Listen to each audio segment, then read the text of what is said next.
Wahataparat, Walayim, YAHAWAH, Bahashim, Hamashiach, Yahawashi, Barakatah, all Yasha Allah. Barak Yasha Allah, Abanawa, Bahashim, Hamashiach, Yahawashi. We ask Most High that you bring us together. We ask Most High that you gather us so we can follow your words and understand the meat and the milk of your scriptures, Abanawa, without falling to the right or falling to the left. Lead us down that straight, narrow path, Most High, with your understanding. We give you all praise, Abanawa. Bless all those who are hearing this word. Bless the 12 tribes of Israel who are scattered abroad. We ask Most High that you wake up the Israelites, when many Israelites have died hearing this word and not changing their lives. We give you all praise, Abanawa. We thank you for blessing us with your fruits. In Abanawa, YAHAWAH, Ba'ashem, Hamashiach, Yahawashi, name we pray. Amen. All right, so welcome to the conference call tonight. And as we pick up where we left off at, this is going to go into the meditation of the Most High through Hamashiach, Yahawashi, our brother, who followed him perfectly. Okay, so like I said, Israel likes to jump to conclusions real quick. You know, they get excited.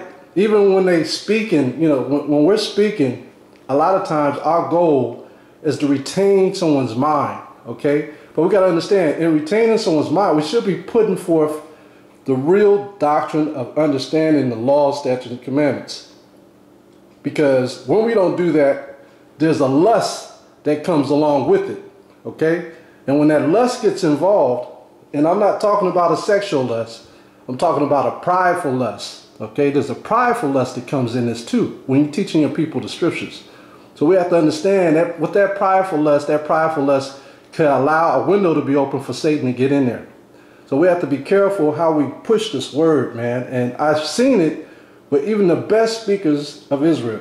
You know, Satan finds a way to get into the congregations, whether it be sin, whether it be just high-mindedness, whether it be secret hatred towards one another's brothers, because there's a lot of that going on in Israel as well.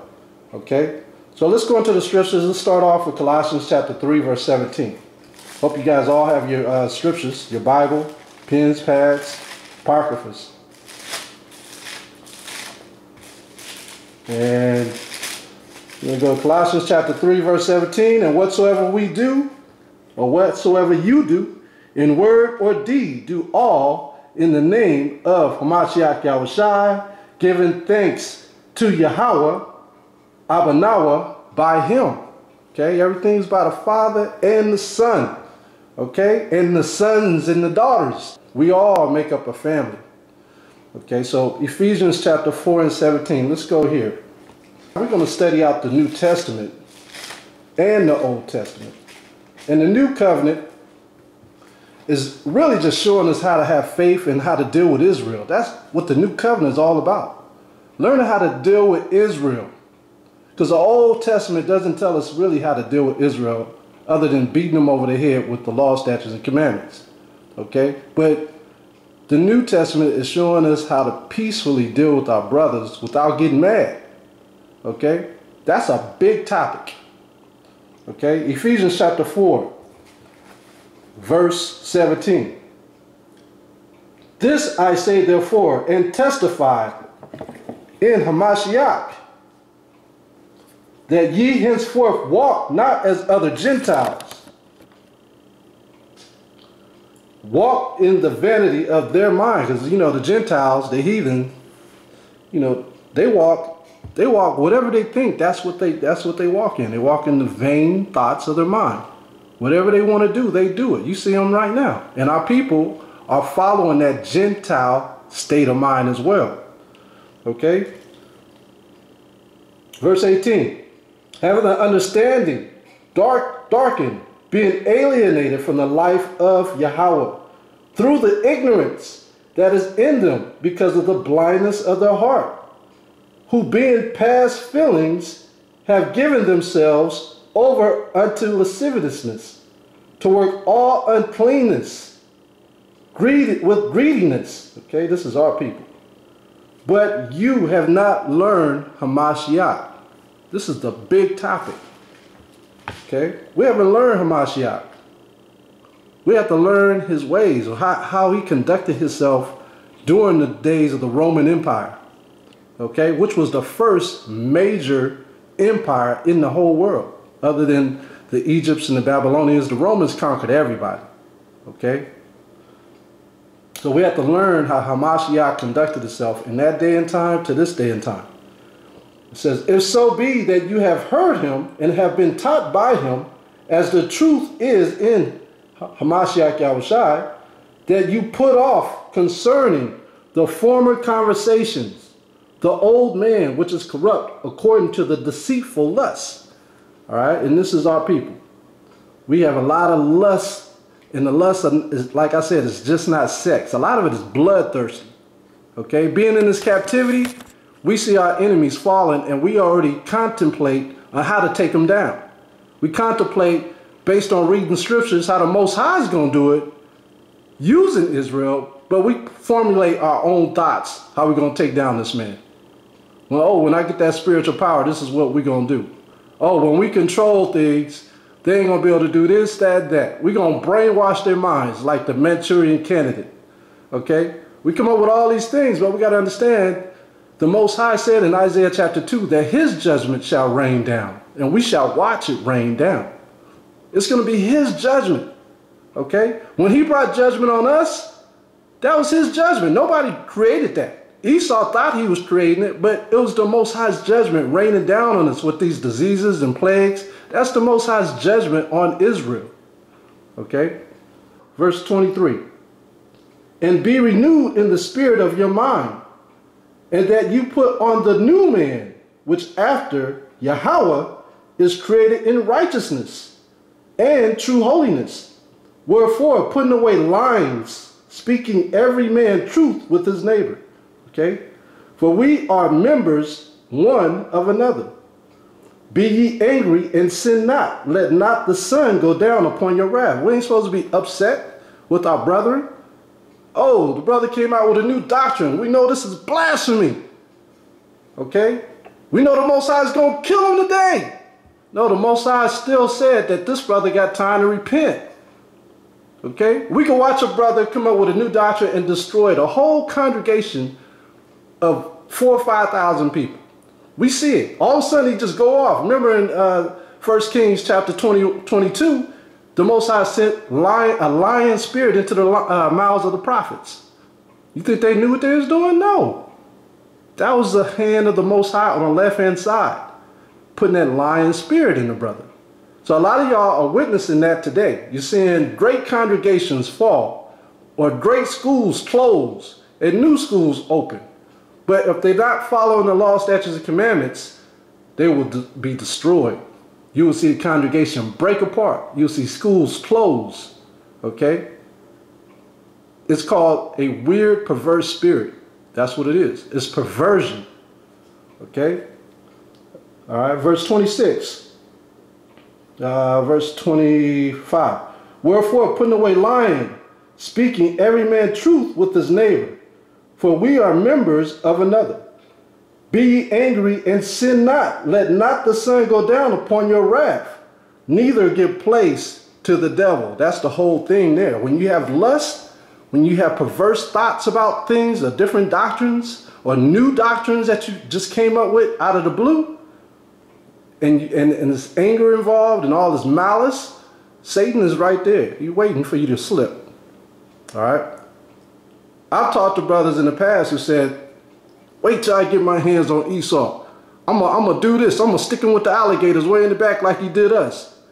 Okay? That's a perverseness. You're already meditating terror that on something you ain't even received the power yet. How you know you're gonna even make it?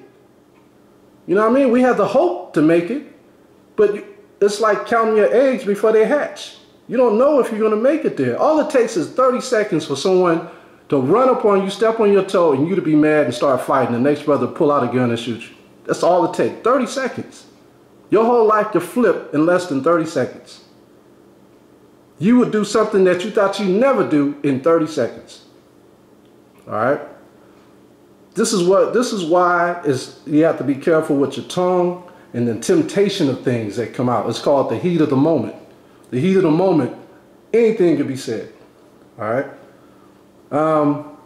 Let's go to Isaiah chapter 33, verse 18.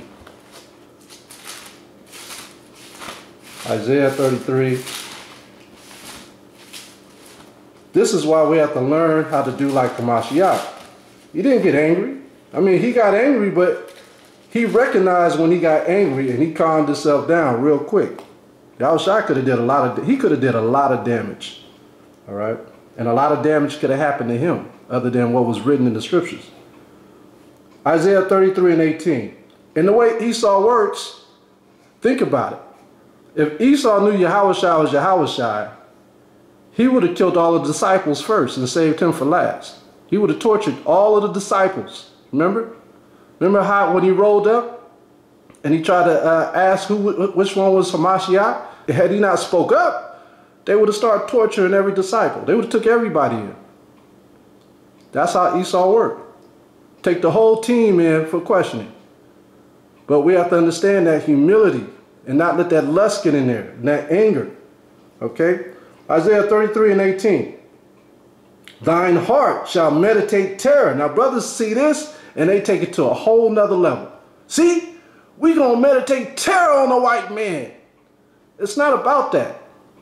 We gonna meditate terror on our wives. We gonna meditate terror on our ex-husbands. No, it's not about that, man. Look, we are all Israel. Israel is one. Whether we wicked or not, we all in this together. Okay? We got to pray for our people while we're here. Ezra was praying for his people. The prayer of Manasseh, he prayed for his people because he knew that the sins of Israel was great. Okay? We're all in this together. All right? Deuteronomy 33 and 18. Thine heart shall meditate terror. Where is the scribe? Okay? Where's the guy? Where's our scribe? Where is the receiver? Right? Who's going to be the priest that produces this information? Where is he that counted the towers? Right? We ain't got no towers. Thou shalt not see a fierce people, a people of a deeper speech than thou canst perceive. Now, this is when we was getting ready to go into captivity. Who were these people? This is like future tense of Isaiah. Who is this fierce people that he was speaking of? When you go to Deuteronomy 28, verse 50, it tells you who these fierce people were. Let's go there real quick. Deuteronomy 28, and this is a sidebar. This is not part of the scriptures that I wanted to bring out, but just so brothers can get a clear understanding of who this fierce people is, because some brothers will be like, well, that's not who it's talking about. All right, Deuteronomy 28 and 50. It says, a nation of fierce countenance, which shall not regard the person of the old, nor show favor to the young. Okay, go to verse 49 or 48. Therefore shalt thou serve thine enemies. So this fierce people are our enemies. Okay, these are the people that we serve today. These are the Edomites. Verse 49. The Most High shall bring a nation against thee from far, from the end of the earth, as swift as the eagle flee or flieth. Okay, that eagle is the mascot of the Edomite kingdom or the Edomite nation. All right, all these nations have the mascot of an eagle. All right, that are up north. All right, a nation whose tongue thou shalt not understand. We didn't understand the tongue. This is what Isaiah the prophet was prophesying. Let's go back to Isaiah chapter 33 and let's go to verse 19. Look upon Zion, the city of our solemnities. Thine eyes shall see Jerusalem, a quiet habitation, a tabernacle that shall not be taken down, nor one of the stakes thereof shall ever be removed, neither shall any of the cords thereof be broken. This is when we go back into the kingdom. We're going to have a quiet nation. You ain't going to hear no cars, no motors, no TVs, none of that. We ain't going to need all that crap. All right? But the fierce nation brought upon all these things that affect us in every way. Cars, pollution, TVs, static, different waves in the air. All right, waves of the TV and the radio waves. All these things that was created or invented are things that destroy us, destroy our minds, destroy our bodies, destroy us internally. Okay. Has left the conference. So let's go to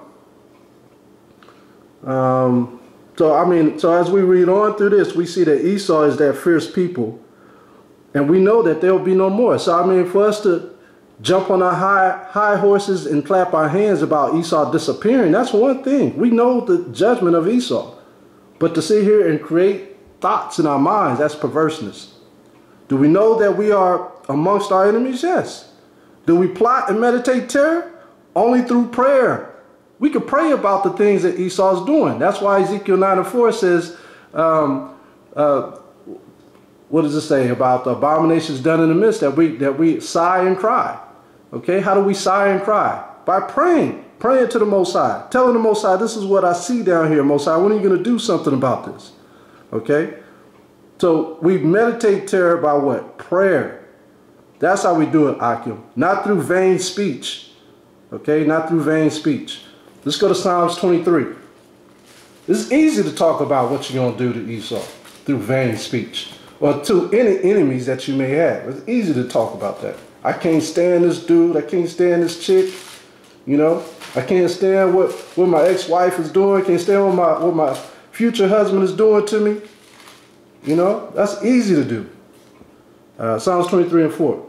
Yea, though I walk through the valley of the shadow of death. And this is a prayer that you've learned as a child growing up from your mother, from your grandmother. This is a famous prayer that people have always said. Psalms chapter 23. They say it in the churches, not knowing what it means. Okay, ask a pastor what the valley of the shadow of death is. They don't know that that's America. They don't understand that's America, which is Babylon. We're in the shadow of death now. Okay, it says, yea, though I walk through the valley of the shadow of death, I will fear no evil, for thou art with me. Thy rod and thy staff, they comfort me. Okay, so the Most High is going to comfort us. And again, how do we know that we're in the valley of the shadow of death? Where is the precept for this? Yeah, Ezekiel 37, let's go there. Ezekiel chapter 37. And let's go here. Let's start at verse 1. It says, the hand of the Most High was upon me, and carried me out in the spirit of the Most High, and set me down in the midst of the valley, which was full of bones. Where was the Israelites being killed, murdered, put in slavery? It was here in Americas. Okay? And caused me to pass by them round about. And behold, there were very many in the open valley, and lo, they were very dry. Now this is talking about us being in the mystery Babylon, not knowing who we are, not knowing the laws, which is the breath of life, not knowing Hamashiach YAHAWAH, which is the proper way to act around Israel, the faith of him coming back for the Most High as the right hand arm of the Most High to save us. Okay, verse 3. And he said unto me, Son of man, can these bones live? And I answered, O power, thou knowest. And he said unto me, prophesy upon these bones, and say unto them, O ye dry bones, hear the word of the Most High. Thus saith the Most High, unto these bones, behold, I will cause breath to enter into you, and you shall live. Okay, so the Most High is prophesying through Ezekiel that in the last days we're going to be in the valley of death, which is mystery Babylon, pursuant to Revelation 17. Okay, this is mystery Babylon, the valley of death. Let's go back to Psalms chapter 23 and 4. It says, yea, though I walk through the valley of the shadow of death, I will fear no evil, for thou art with me. Thy rod and thy staff, they comfort me. All right, so when we read this too, we know that YAHAWAH called Esau, the so-called white man, the devil. We all know that, right? A lot of y'all ain't never heard of that, but some of y'all know what I'm talking about. I brought it out last week. When you go into Matthew 13 and 39, YAHAWAH, the one people ignorantly call Jesus Christ, actually called the white man the devil. Okay? And they won't bring this out in your churches. Let's go to Matthew 13 and 39. Matthew 13 and 39. Let's see, let's start at 38. He says, the field is the world. The good seed are the children of the kingdom. But the tares are the children of the wicked one. Okay? The enemy that sold them is the devil. Okay? The harvest is the end of the world. So who's ruling the end of the world? So-called white man. Did not Christ just call him the devil? Okay? This is the end of the world. So he's saying who the devil is. Okay? And the reapers are the angels. They're going to come back and get us, and they're going to burn the tares. Let's go back to Psalms chapter 23. Psalms chapter 23. And you can link that up with Job 9 and 24, and you can link that up with Revelation 2 and 9. Okay? The earth is given to the hands of the wicked. Psalms 23 verse 5. Psalms 23 verse 5. Thou preparest a table before me in the presence of mine enemies. Okay? What's that table? They taught us how to read the Bible. Okay? And they taught us what? The wrong thing. Now we're waking up. We're coming into the breath of life. Thou anointest my head with oil. My cup runneth over. Surely goodness and mercy shall follow me all the days of my life, and I will dwell in the house of the Most High forever. How are you going to dwell in this house? Simple. Keeping his laws. All right? And now the laws have adjusted. It's no longer 613. How many laws are there now? Minus 98, maybe about 500 and what? 512 or something? Between that and 465 laws left. Because the sacrifices are gone. All right? So all the sacrifices are gone. So it's less than 613 laws. It's no longer 613 laws. Okay? For all you Akim out there who are always quoting, we have 613 laws to keep. It's less than that now. Okay? Sacrifices are gone. All right? So we have to learn the ways of the Most High. All right? Let's go to King David's speech.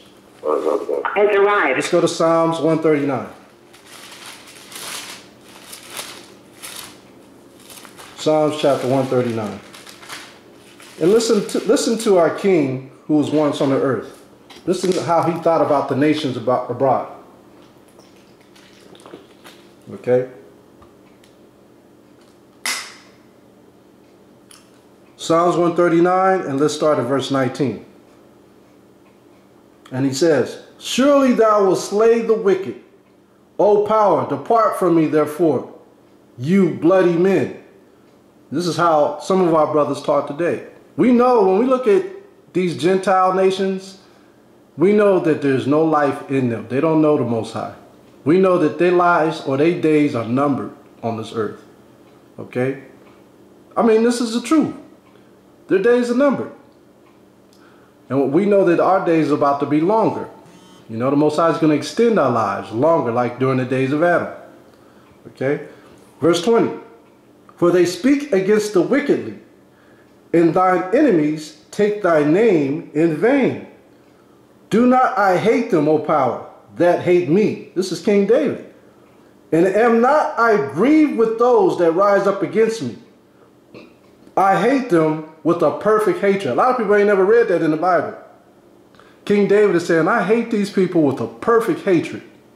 Okay? I count them mine enemies. This is how he saw the Gentile nations. Do we look at them like that? We know that they hate the Most High, so I mean, we obviously feel that way, but look at how King David switched up. He retracted on his emotions for his enemies. You know, he recognized, just like us, like we recognize him today. Look at verse 23. Search me, O power, and know my heart. Try me and know my thoughts. He's saying, look through my mind. Did I do something wrong? Did I say something wrong? Okay? Because remember what the scripture says. When you have vengeance in your heart and lust in your heart for bloodthirstiness, who comes in? Satan. It's a form of pride. All right, verse 24. And see if there be any wicked way in me, and lead me in the way everlasting. So here's King David retracting his thoughts. He's asking the Most High to search through my mind. I don't want to go off. I want to do what's right. Okay? Keep me humble. That's what he's saying. This is what we have to do in this kingdom. We can't get high-minded, man. You know, oh, I'm an Israelite. I know I'm an Israelite. I'm a king walking on the earth. No, man, we have to be at the most humble state. We are seeking to be friends of the Most High. Okay? We're already servants. We know that. But we are seeking to be a friend like our forefather was. Abraham was a friend. YAHAWAH was a friend. Okay? This is what we seek for. So let's go to Ephesians chapter 4 and 26. Let's go back. Ephesians chapter 4 and verse 26. It says, be ye angry and sin not. Let not the sun go down upon your wrath. Neither give place to the devil. So Israel, we are not turning the other cheek. Get this in your mind. We are not turning the other cheek. We are succumbing to humility. That's all we're doing. We're just recognizing what humility is. So pride and hatred doesn't tear us apart inside with stress, anguish, exhaustion, anxiety. You know, a lot of our people have anxiety about this stuff and so on. So all these, you know, are lust of war, which we learn from who? We learn from Satan. Satan teaches us these things. Living in this society, we've learned all these wicked things from Satan. Watching these movies, watching Esau do certain things, hearing about things, you know. Let's go to John 8 and 44. And a lot of young brothers coming into this, they mess up in this very area. Because like I said, they don't understand. They don't get the true understanding of the laws first. And they jump right to the power scriptures. All right? They jump right to the power scriptures. John 8 and 44. It says, ye are of your father the devil, and the lust of your father ye will do. He was a murderer from the beginning, and abode not in the truth, because there is no truth in him. When he speaketh a lie, he speaketh of his own, for he is a liar and the father of it. This is Hamashiach talking to the Pharisees, okay, which was, some of them were Levites. But he was telling them, look, you have learned the ways of the Romans and all the Gentiles around you, where this is all you know is lies. You don't know nothing else. Even being in the truth, you still don't know. You still don't know about faith. You still don't know about testimonies. You still don't know about what our forefathers really did. Okay?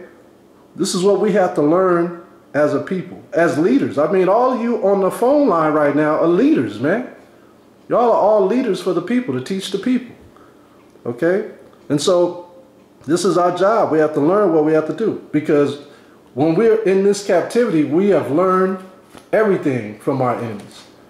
All right? We have learned things from our fathers and mothers that we thought was right, which is actually wrong when we read the scriptures. Look at Ezekiel. Let's go to Ezekiel. Look at Ezekiel. Ezekiel chapter 16. And last week we spoke about the 144,000 and the powers that the 144,000 was going to get. That's like, you know, when just by us going over that, that's so far over and beyond our minds that a lot of us can't even comprehend that. It's like way out of existence. You know what I mean? That was just a taste of what we might be doing. But that's not going to help us right now. Seeing what the 144,000 are and what they're going to be doing. It's really not important at this point. Our main mission is to wake up Israel. That's it. That's our main mission. Let's go. And it's very easy. It's not something that's hard. You can do it every day.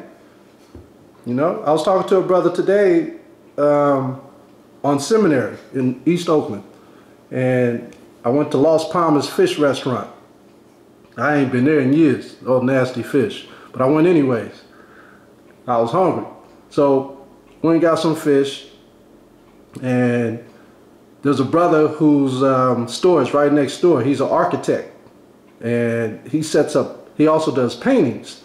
The last time we was out there speaking, he had all his paintings in the store, and he came out and we addressed him. He's like, what is your solution? Do you have a solution for the people? I was like, yeah.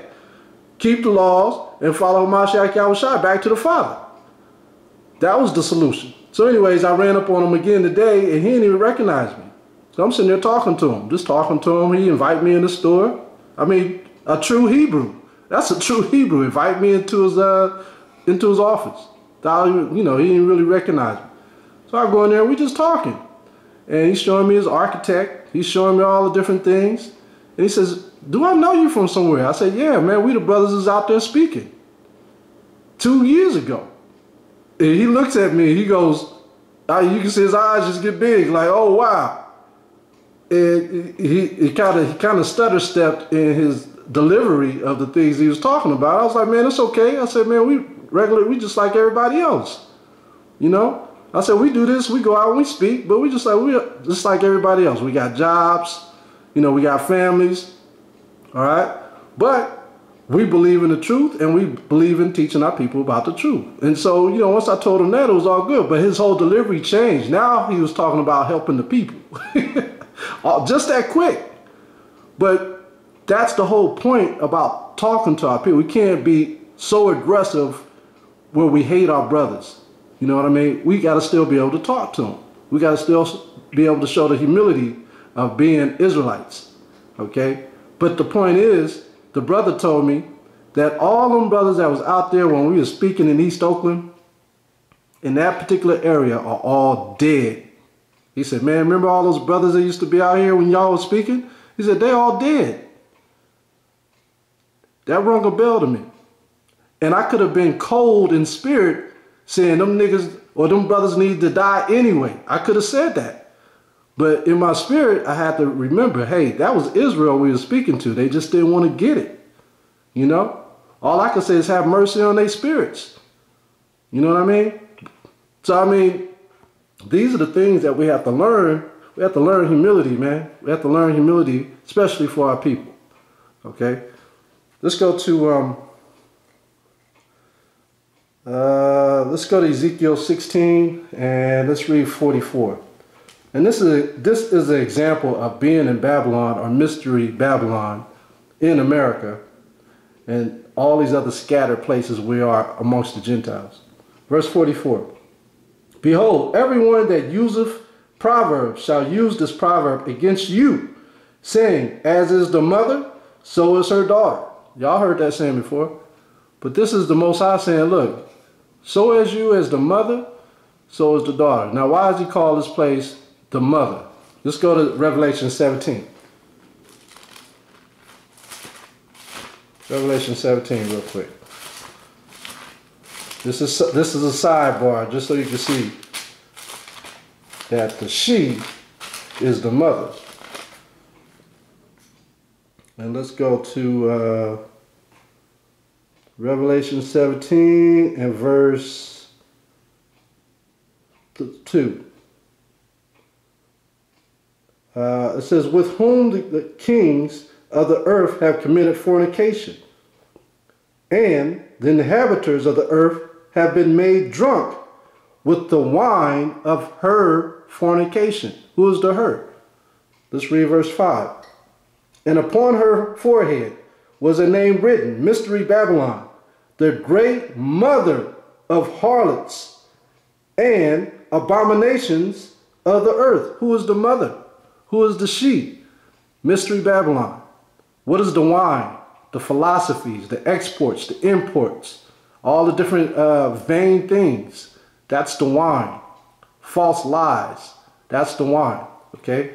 And so the mother is so as the daughter is. Okay? And we are considered the daughter of what? Israel.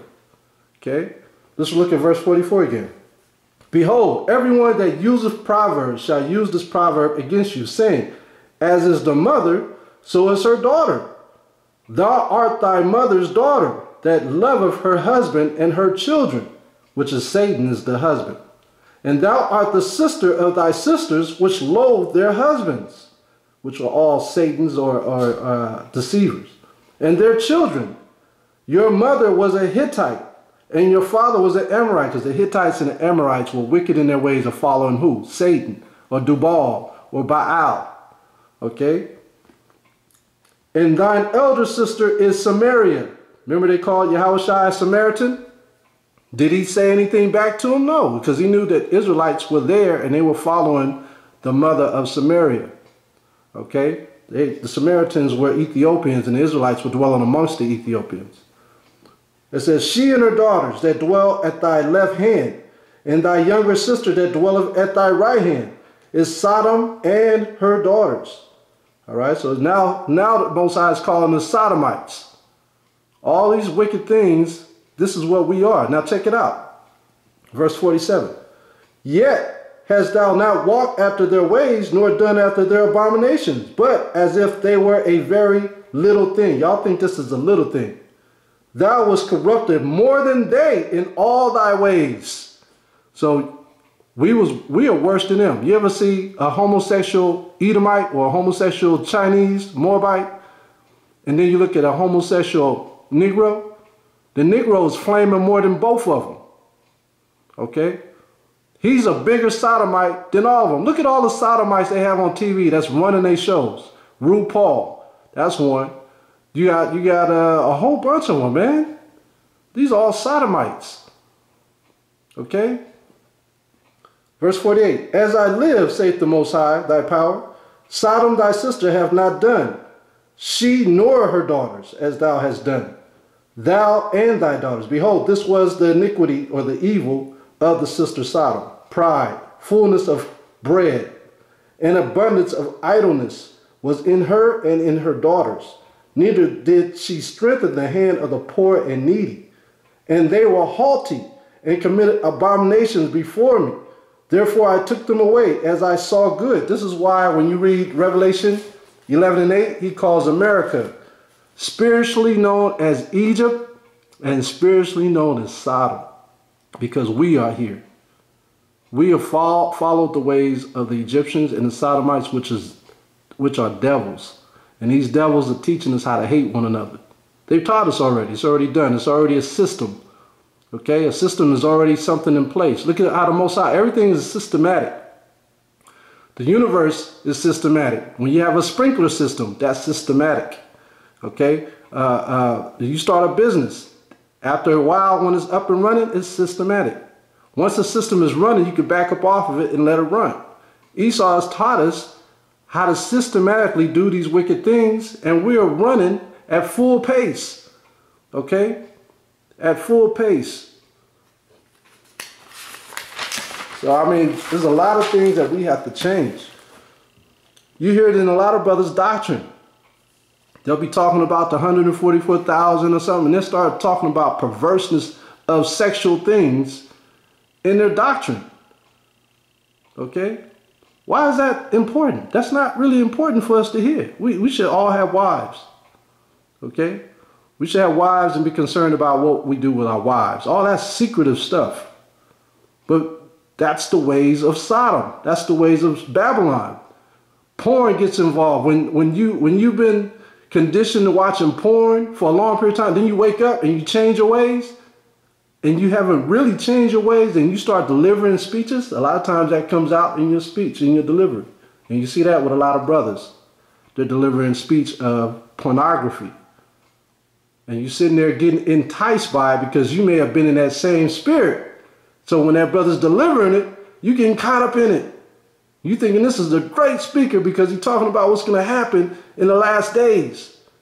How we're going to take women and ravish them and all that. And you're getting all excited because this is what you've been conditioned to watching all these days before you became a new man.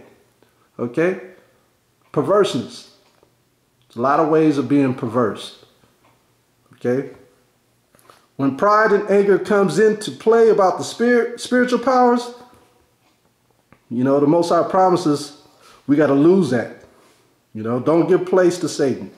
Let's go to 1 John 2 and 16. Let's go to this chapter real quick. Are there any questions? Any questions?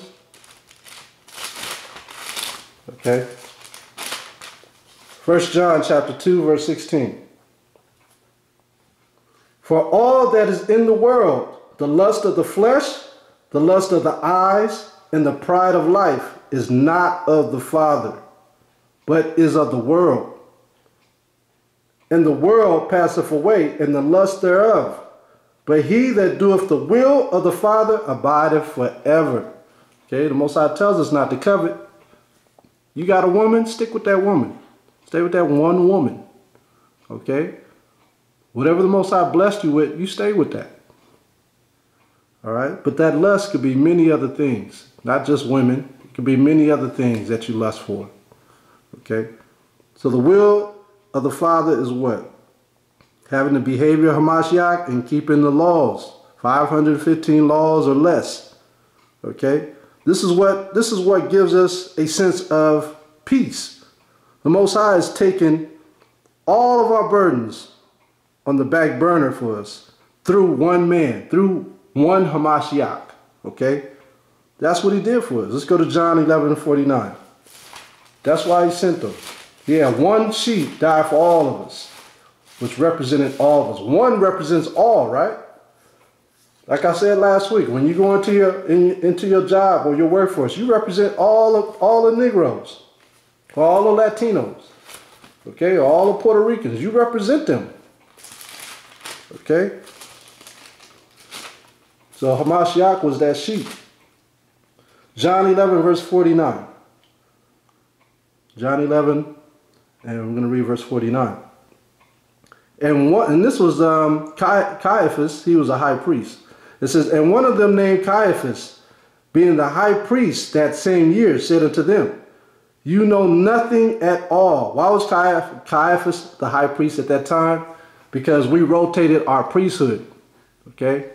If you go to the American Indians, if you go to any American Indians reservations, I don't know if any of you brothers ever been to a reservation before, but they rotate their leadership. They never have the same leader all the time. It rotates every year.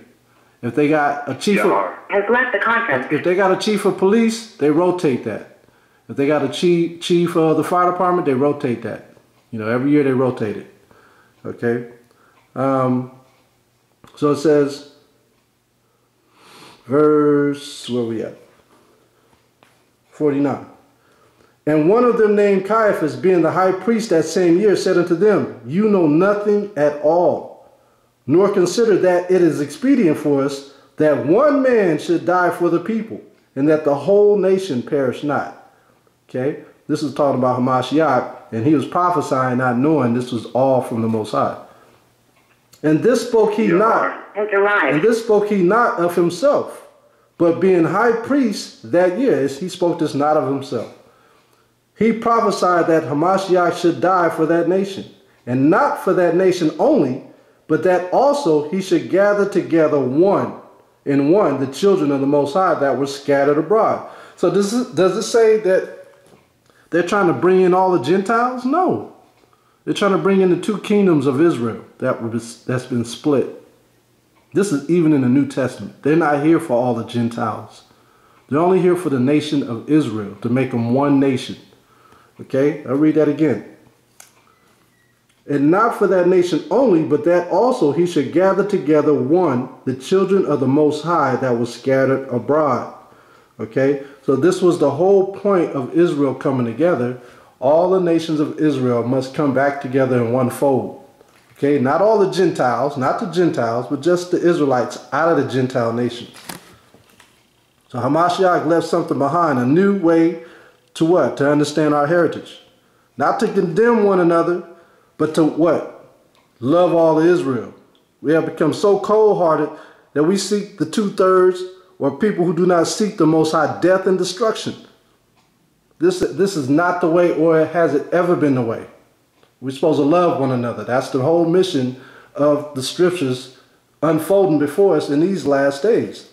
Let's go to Luke 9 and 51. Luke chapter 9, verse 51.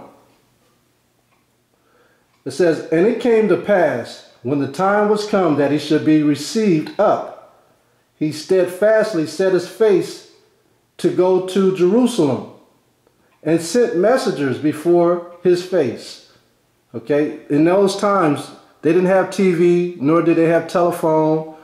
They didn't have text messages. They didn't have a U.S. Postal Office service. They didn't have that. So what they did when Yahushua was going to another city, they would send two men, one to protect the other as they go into the city, to deliver a message saying Yahushua is coming to the city, or whoever's coming to the city is coming to the city. Okay? So when this story, as we read on, verse 52, it says, and sent messengers before his face, and they went and entered into a village of the Samaritans to make ready for him. And they did not receive him. So when they went to the city of the Samaritans, where the Israelites dwelt, they didn't want him there. They was like, we don't want to listen to this man. So they turned the one you call Yahushua around. They didn't want to hear his message. Okay? So everybody didn't love Yahushua, or the one the world ignorantly calls Jesus Christ. Everybody didn't love him. Verse 53. And they did not receive him because his face was as though he would go to Jerusalem. Okay, let's go to verse 54. And when his disciples, James and John, saw this, they said, Hamashiach, wilt thou that we command fire to come down from heaven and consume them, even as Elias did? So here they're wishing fire on their own people, just because they didn't want to hear the message. These are non-believers. They didn't want to hear what Yahushua had to say about the Most High. They wished death on them. These two disciples that followed Christ. Listen to what Christ says, Hamashiach. Verse 55. But he turned and rebuked them and said, you know not what manner of spirit you are of. For the Son of Man is not come to destroy men's lives, but to save them. And they went to another village. So he's telling them, look, man, we're not in that time. We're not in that time of taking over Israel. We're in that time of just delivering the souls of men, trying to get them to follow the Most High so we can bring forth the kingdom. Okay, that's the same time that we're in now. Even though it's the latter days, now the Spirit is going out. Our job is to wake up Israel. That's it. Okay, we're not going to get that Spirit to torch people right now. It ain't going to happen. We're not in that time. Okay. That's what brothers want. They want that spiritual superhero power. But we're not in that time. When you think about the humility of Hamashiach, the whole time he was healing people, it was on the healing side. He never brought death on no one. He was always healing people. Okay? So I mean, the humility must be learned, and not the vengeance and excitement of what we will do when we get the power to bring on the Gentiles. Because it is going to happen, but it's on the Most High's time. Okay? So think about it. When the laws are not in you, and you receive that bloodthirsty lust of being a battle axe for the Most High, then Satan is on his way to be with you. Okay? Keep that in mind. He's on his way to be with you. Go to Romans 12 and 17. And I know we want to end this kingdom quickly, but we got to be humble and patient the whole time that we're here. Okay? Because it's going to come. It's not going to come by our willing it. It's going to come by the Most High willing it. And I know a lot of us try to will the end of the kingdom, the end of this kingdom, so that the Most High's kingdom will come. We only will it so much. Romans chapter 12 and 17. Romans 12 verse 17. Listen to this. Recompense to no man evil for evil. Provide things honest in the sight of what? All men. All right? That's the time that we're living in. Try to be honest in the sight of all men like our forefathers was. Daniel was honest in the sight of Nebuchadnezzar. Okay? Nehemiah was honest in the sight of Persia's Xerxes. All right? Ezra was the same way. All our prophets was that way. Okay? When they were in captivity, there's always diligent men who stood for the leadership of those kingdoms, but they still praised the Most High in all their works. Zerubbabel was the same way. He was a bodyguard. Okay? That bodyguard praised the Most High, but he was by the side of the king. Okay? And he worshiped the Most High. So we have to understand what our forefathers did. Romans chapter 12, verse 18. If it be possible, as much as lieth in you, live peaceable with all men. Dearly beloved, avenge not yourselves, but rather give place unto wrath. For it is written, vengeance is mine, I will repay, saith the Most High. All right, so the Most High is telling us, look, it's not our vengeance, it's his vengeance. He's the one who's going to bring all his judgment on this place. Okay, not us. So don't you brothers remember the prayer of Manasseh in the Apocrypha about the great sins that was committed? Israel, I mean, we have to learn the faith of Hamashiach YAHAWAH and our forefathers.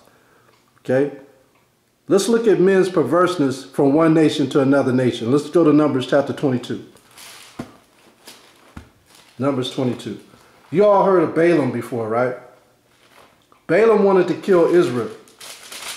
Okay? He wanted to kill the children of Israel that were coming from Egypt. So let's go to Numbers 22 and 5.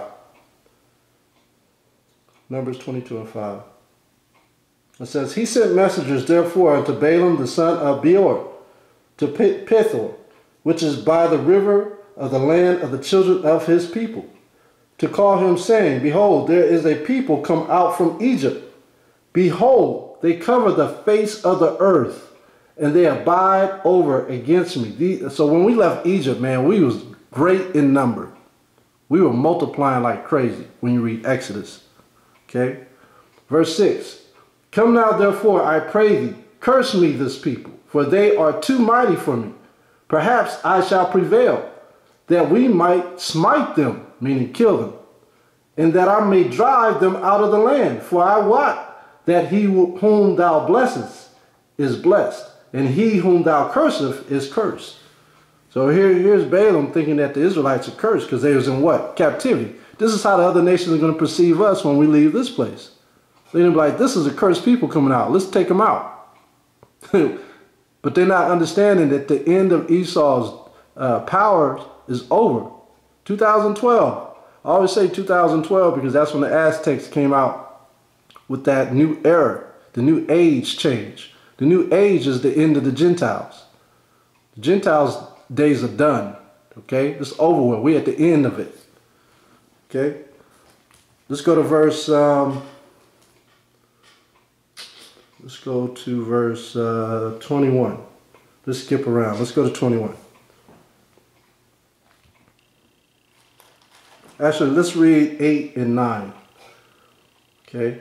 It says, and he said unto them, lodge here this night, and I will bring you word again, as the Most High shall speak unto me. And the princes of Moab abode with Balaam. And the Most High came unto Balaam and said, what men are these with you? Okay, let's jump to 21 now. And Balaam rose up in the morning and saddled his ass and went with the princes of Moab. And God's anger, or the Most High's anger, was kindled, meaning he was angry, because he went. And the angel of the Most High stood in the way for an adversary against him. Now he was riding upon his ass, and his 2 servants were with him. And the ass saw the angel of the Most High standing in the way. And the Most High standing his sword drawn in his hand. And the ass turned aside out of the way and went into the field. And Balaam smite the ass to turn her into the way. So this donkey saw this angel standing in the middle of the road with a sword drawn. But Balaam couldn't see him. Because Balaam's thoughts was perverse. Balaam's thoughts were what? To kill Israel. That was perverseness to the Most High. Okay? The Most High was going to kill him. He was never going to succeed. Okay? This is what we have to understand about this perverseness of bloodthirstiness. The Most High will cause us to fail in every way. Right now, the ruling kings of this place is Esau. Okay? Remember Romans chapter 13? We have to obey the powers that be. The Most High set up this man to be over us until the falling of the Gentiles. Once they fall, then we're up next. Okay? Let's go to let's drop down to where are we at? Let's read 24. But the angel of the Most High stood in the path of the vineyards, a wall being on this side and a wall on that side. Drop down to 27. I'm trying to get to the point. And when the ass saw the angel of the Most High, she fell down under Balaam. And Balaam's anger was kindled, and he smite the ass with a staff. This is when the donkey actually talks to Balaam. Okay? And really what it is the angel talking through the donkey. Let's go to 27. No, let's jump down to 31. Then the Most High opened the eyes of Balaam, and he saw the angel of the Most High standing in the way, and his sword drawn in his hand. And he bowed down his head and fell flat on his face. Okay, so now he sees the angel. Okay, verse 32. And the angel of the Most High said unto him, Wherefore hast thou smitten thine ass these 3 times? Behold, I went out to withstand thee, because thy way is perverse before me. So Balaam's ways were what? YAHAWAH has left the conference. They were perverse, man. He had perverse ways. So that pervertedness is not only sexual, like I said, but doing things under your own thoughts or your own will. Satan is involved whenever you see that. Here we are in captivity, and brothers already boasting on the spiritual powers. And what we going to do to this nation when they already don't have any understanding of the law? You know what I'm saying? Brothers are way out of line. All right? So don't let yourself get out of line as well. Let's go to 2 Corinthians chapter 11. 2 Corinthians, and we're almost done. 2 Corinthians chapter 11.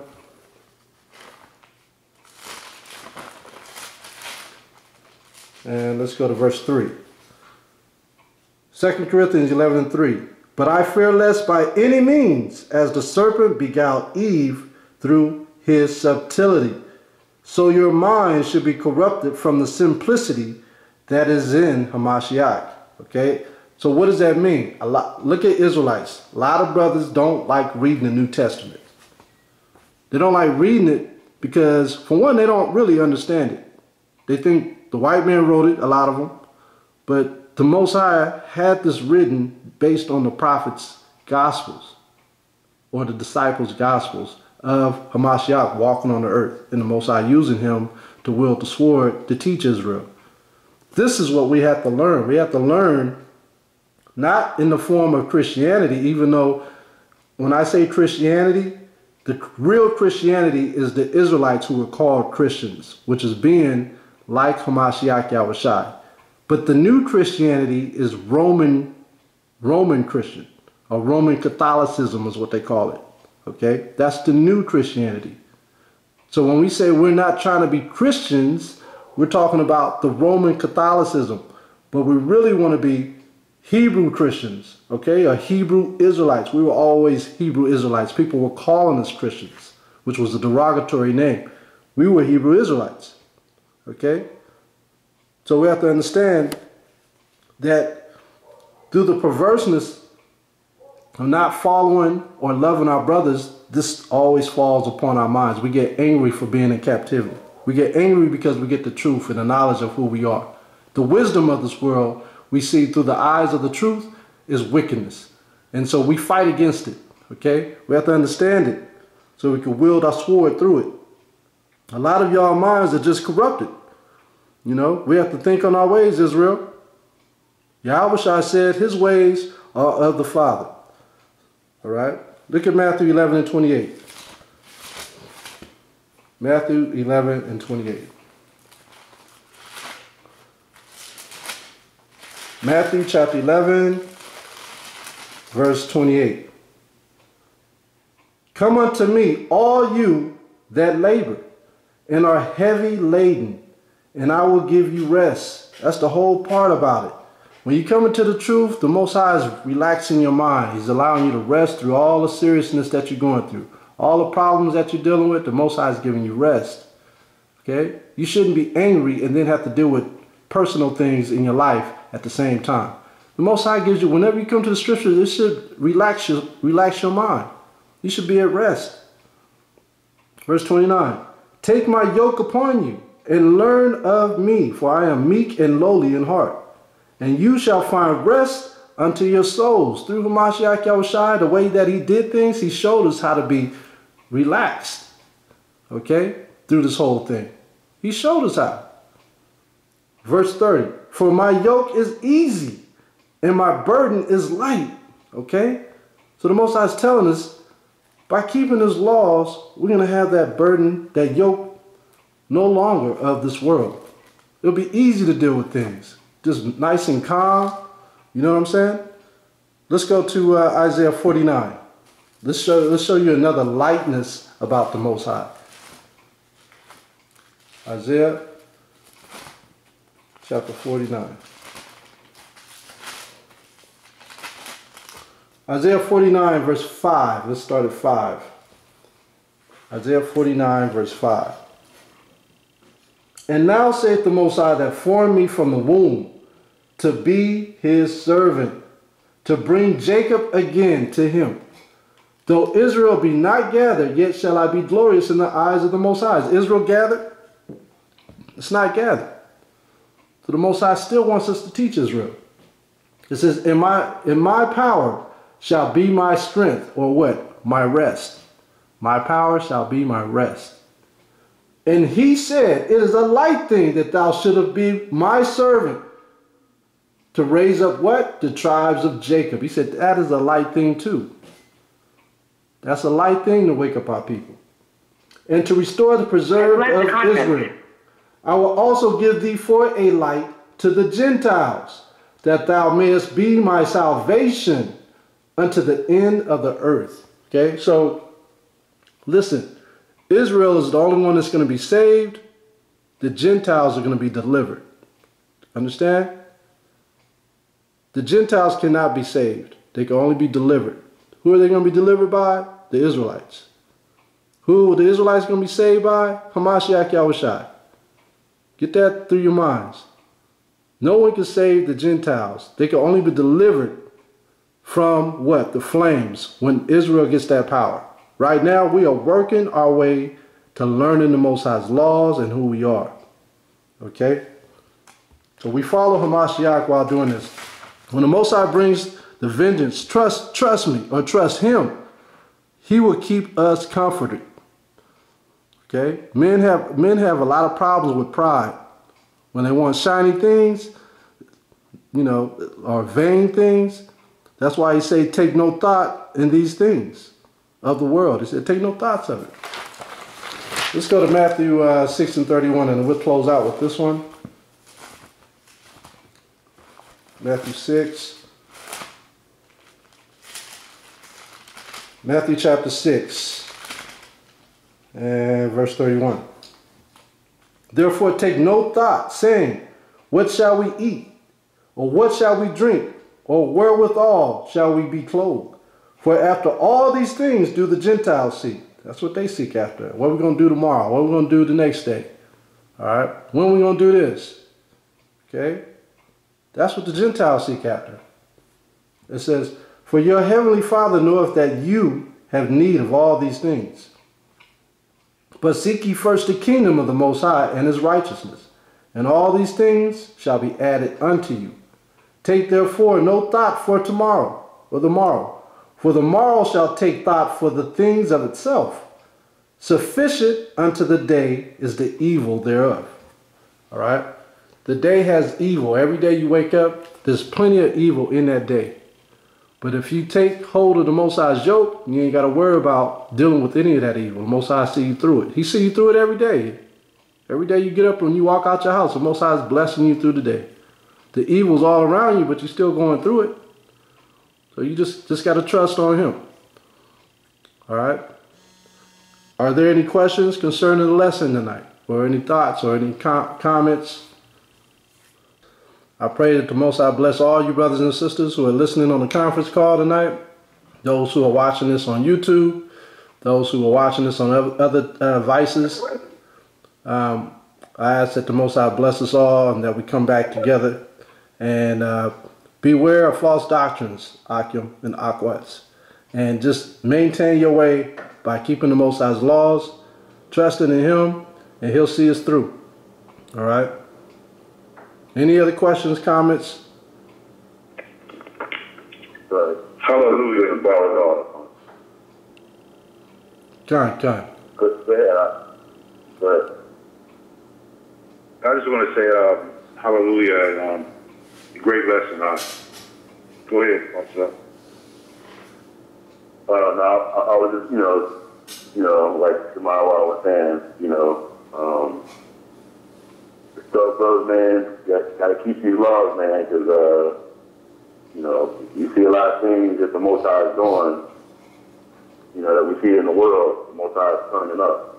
And a lot of things are happening, especially with our people, with all the, a lot of our people getting, shot down and everything in the street. You know what I mean? So,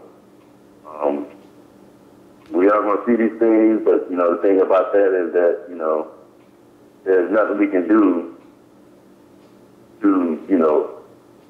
to actually go save our people. The only thing we can do is tell them to repent and come back to the law. You know what I mean? And that's the hardest part when you come in this truth. When you see the things that's happening to our people is getting shot down, it's like, man, they don't understand. It's like the way to get out of that is to come back to the Most High. And, and that's the biggest part that our people don't understand. So if things are going to continue to happen, it's just going to you're going to see a lot more of it now, And not only that, but we're going to see a lot more destruction that's happening in the earth that we see, the Most High is bringing out and it's happening. So, like I said, we just have to gather together as far as our brothers and sisters have woken up and push this word to our people as much as we can. So that's why I just wanted to say that. Because like I said, we see a lot of things happen on TV. And, and like I said, we got this with Trump and Hillary, I call Ernie and Bert, but, this is, our people is looking up at these people thinking they're going to save our situation, and that's not going to happen. And like Samad was talking about earlier about the brother over there who's in East Oakland over there, who was speaking out there, there's a lot of young guys out there, man. And, we knew what they were doing. They were selling dope and everything. And the crazy thing about it, like I said, they're not even over there no more. They're gone. They're gone. And they can't say they didn't hear the word because we hand those brothers our flyers. We talk to them to show them, like, man, this is the way. So, like I said, hopefully the Most High have mercy on those brothers.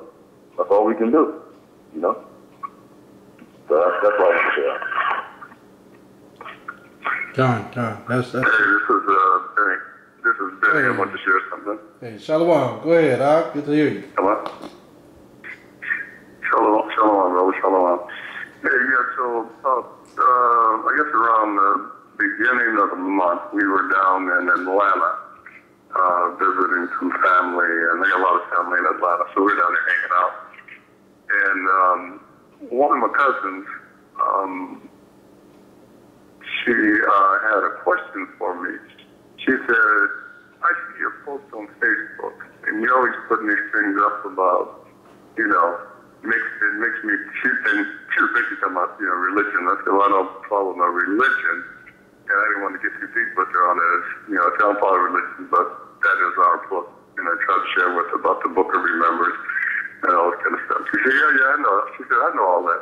She said, look, my husband, who they're getting ready to go through a divorce. And I said, well, what happened? I know you guys have been apart. She said, well, he goes to study every Saturday morning. I think he's with Israel United in Christ, right? God. And she said he goes to study on Saturday from 2 to 4 and all this kind of stuff. And he comes home and he was putting all this stuff on me so heavy, and I wasn't ready for it, and it just created a lot of havoc. And she said, what's your opinion on that? I said, well, it's simple. I said, probably, I'd say 70-80% of stuff he's telling you is absolutely 100% correct according to the law. I said, these are the things that we're supposed to be doing. I said, no, but what he's not understanding is that he can't throw all that down your neck like he's probably trying to, I said, which is probably why you guys are getting divorced. She said, well, why do you say that? I said, well, I look at it this way. I said, the Most High has woke him up. He ain't got to you yet. I said, I don't think the Father's trying to cause distinction between you two. I think he's trying to, like, let him be an example, but I think he's coming too hard and pushing everything. She said, yeah, because he got my kids that try to go to school wearing these things called tassels. I was like, oh my goodness, you know, which is really good, you know. Yeah. But I don't think he's breaking it. I don't think he's breaking it down to her, you know, in a sense where, you know, it's not going to cause that division. It's causing a lot of problems for them, and they're basically, you know, they can ready to go through a divorce. Right. You know, it's kind of sad. You know, Is it because she said, well, how do you deal with your wife? I said, well, and my wife happened to be standing right behind me, and she looked at me. I said, well, this is what I do. I said, I study, I read, and I share everything she wants to hear. I said, you know, I said, initially she didn't want to adhere to any of those dietary laws, and she still cooked a lot of that stuff that I just refused to eat. And then my wife stepped in and said, yeah, she said, the way he's going, he's not going to be able to eat anything pretty soon. Every time I turn around, something else.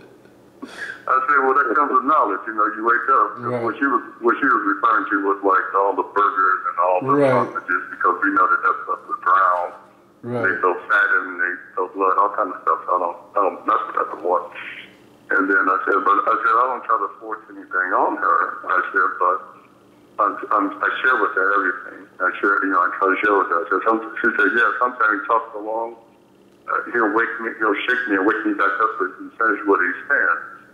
I said, and I just try to be an example. I said, I don't want to lose my wife. Right. That's, you know, I'm not trying to do that, but at the same time, I'm going to stand firm in what I believe, and hopefully, you know, she will at the same time pick it up and start to come this way. And to her credit, that is beginning to happen, because I know that her and her parents have like this, we call it a Bible study, and she has called me several times from the study asking me questions. Where is this verse? I heard you talking about this, you know, in Isaiah, what, you know, so forth and so on about, you know, relating, then I'll just kind of, you know, paraphrase what they were saying. She says, oh yeah, that's it, and then I'll, you know, tell her the scripture. She'll hang up and run back to Has left the conference. It's just kind of sad that I think a lot of brothers, you know, kind of go too hard on these sisters, and a lot of sisters are probably going really hard on these brothers. You know, when I always said that, hey, the Most High has had mercy on you for all these years. Right. And now we done got a little piece of knowledge, and now we throwing rocks and stuff at everybody else. I heard you speak something in that direction earlier. Right. And that's why I'm saying this, you know. So I had the same conversation with someone recently. Just sharing it. Right. That's good you brought that out, because a lot of families are breaking up behind what you just said, and the delivery of a lot of speeches, man, is being forced down a lot of our people's throats. And we all know what the scriptures say. We all know what the scriptures say in the New Testament when Christ says, a father will hate his son, a daughter will hate her mother, and so forth over me. We all understand that. But at the same time, when you read 1 Corinthians chapter 7, and it talks about the man and the wife, if she bears with him and she loves him, she's going to remain with him. But if she does not, they're willingly, you know, the Most High says it's okay for her to leave if she doesn't want to abide with him under his beliefs. But at the same time, we have to understand through Hamashiach, YAHAWAH, that example, just being an example, like you with your wife, you're showing her just your example. You're not forcing it down her throat, but by your examples, and it takes time in this to change. It takes time. The scriptures say, I made haste to change, but for our people, that haste may take some time. You know what I mean? That haste may take a year. A lot of brothers that come into this truth, they have the problem. They have that problem with pork. They have that problem with lust. They have that problem with vain material things. It takes time. You know what I mean? Right. So I don't think a lot of people truly understand when something is being delivered to them. People sometimes take things, the level of a lot of our people's understanding, when a message is being delivered, sometimes it's not delivered in a way where they understand it fully. You know what I'm saying? They don't understand it where they may have to hear it over and over and over again over a period of time just to know how to deal with their loved ones. Right. You know, and so I think that's the biggest problem with our people. Our people also have disability problems of learning. You know what I'm saying? Oh man. Big time disabilities. Comprehension, reading abilities. Right. Yeah. That's a big one, man. That's a really big one. Common sense. Everything. Common sense. Thank you, brother. So, Common sense, bro. yeah, I mean, And I just told I look at it this way: the Most High was merciful with me for nearly 50 years until He started opening my eyes. So how today can I, who have no power except for prayer, turn around now and start, slamming people down? Right. I can't do that. I work patiently with people because I know that he absolutely was patient, was very patient, and still is today, with me. As I'm coming through this walk and trying to, work my way toward him. Right. So I just want to share it. No, it's beautiful because what you're saying is something that's small on a big level, because when brothers go out there and they speak, when they go out there and they speak every week, they're doing the same thing. By their actions, they're showing those people who see them every week, week out, that they're faithful, that they believe in the Most High, and that they're teaching the laws. We had a brother that was like that in West Oakland. He saw us for 3 years teaching the laws. He didn't change until the 3rd year. He finally clicked 3 years later. So, the Most High has His mercy, and like the Romans chapter 9 says, He will show mercy on whom He shows mercy on. He's the one that's going to pick. Whom He shows mercy on. Whom He shows mercy on. So, we can't force it down people's neck or throats. It's up to the Most High. This is the will of the Most High. Hallelujah, all praises. If your wife changed, your wife is looking to change or follow you, all praises, man, because you women out there got to understand that your husbands are your saviors.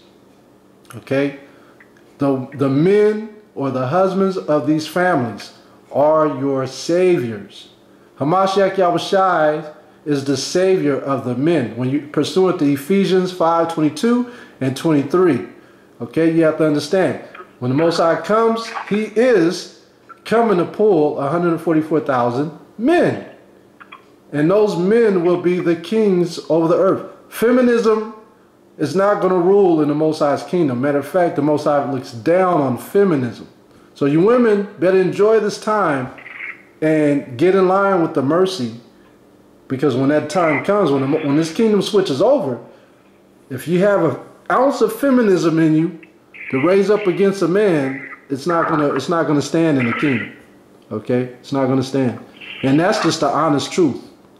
Okay, so you have to understand that the Most High is gonna set up His kingdom the rightful way that it used to be set up. So mercy is along those ways. He's gonna have mercy on His people as well. So this is the time for our brothers and sisters to repent. All right. Any other comments or questions or statements? This is Freeman. I want to know what are some of the laws that you feel that you see we are breaking, that you feel like we might be not paying attention to? Oh man, where do I begin? Where do I begin, brother? Shoot, we could go. Brother, you just opened up another hour and a half of this lesson. I'm telling you, man. But go ahead. We'll holler about that. Go ahead, brother. Go ahead. You can start at 1 Timothy 1:9. That's one of my favorites. 1 Timothy 1:9. It tells you, or 1 Corinthians 6:9. Okay, so I mean, it's the basic laws that spun out into other laws, all right, or other precepts of sections of laws. So, hey, it's your main 10 commandments. Thou shalt not steal, thou shalt not kill, thou shalt not build any idols. You know, an idol could be the moon. You know, brothers can look at the brightness of the moon. An idol could be the sun. You know, the brothers can look at pagan holidays. I mean, that's the first thing. I mean, that's, you know, Most High don't want us making any image in retrospect of taking his place. So, I mean, that's the first one. That's a big one. Like I read in Ezekiel earlier about us following the mother of harlots, which is Mystery Babylon. That's a huge one. We're all following that way. The brother said earlier that we shouldn't be worrying about voting for Hillary Clinton or what's his name, Donald Trump, Duke Jr. You know, because they're causing us to fall based on the fact that we're following Mystery Babylon. So we got to come out of her in all her ways, brother. All her ways, you know. With common sense. Right. With common sense. Yeah, with common sense. And like I said, you know, what's name was saying, Benny was saying, yeah, man, I think it's a lot. Brothers come to the truth. I think they don't know how to take those little baby steps, especially when you're married. You know, taking little baby steps and showing your wife. Not only that, but at the same time, you're also learning this truth also. And I think that's the biggest thing within Israel in that situation. And top it all, when you got brothers, you know, telling brothers, you know, they can have 3 or 4 wives in society, which is, you know, nonsense. You know what I mean? So it's a heavy burden. And I think I said a lot of brothers don't know how to take those steps and understand little things, which is just like it's common sense, you know. So it's you know, they make it harder than it really is, man. Honestly, to tell you the truth. But you know, just taking little baby steps, and hopefully, you know, I don't know what your cousin's situation is, or if they feel. Together, you know, hopefully that situation works out, you know, them getting back together again, you know, in that situation, you know, hopefully it works out with their family.